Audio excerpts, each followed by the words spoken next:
let's practice setting up and solving proportions.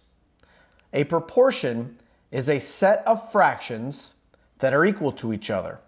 And I have an example of that here in green. Whenever you have two fractions that are equal to each other, the way you solve them is to cross multiply. To cross multiply implies we're going to create what a lot of people say is, let's create this butterfly. And so these values here are going to be multiplied together. And if you do that, you would get 9x equals, now we got to have the other wing of the butterfly, and then we're going to do 3 times 24 and get 72. That's how you cross multiply.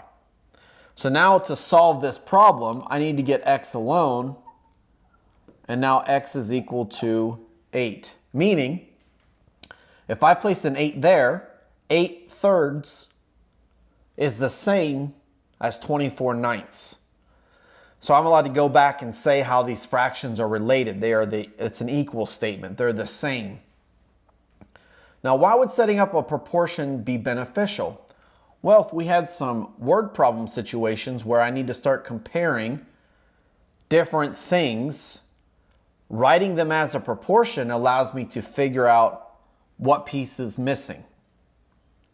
So when you write a proportion, you need to make sure you're consistent.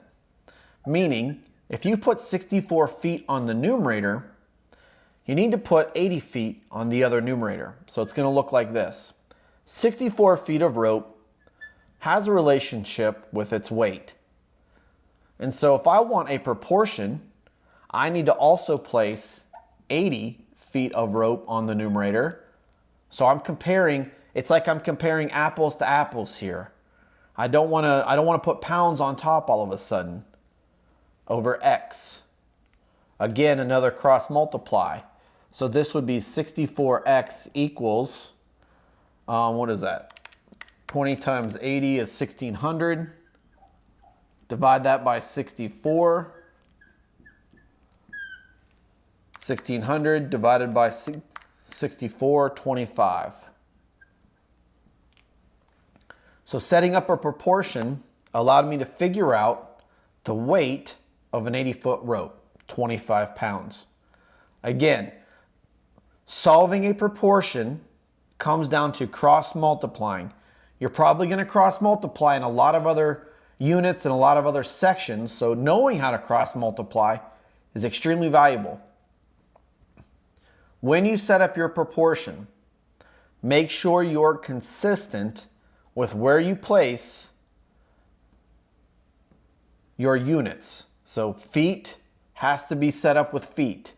Pounds has to be across from pounds.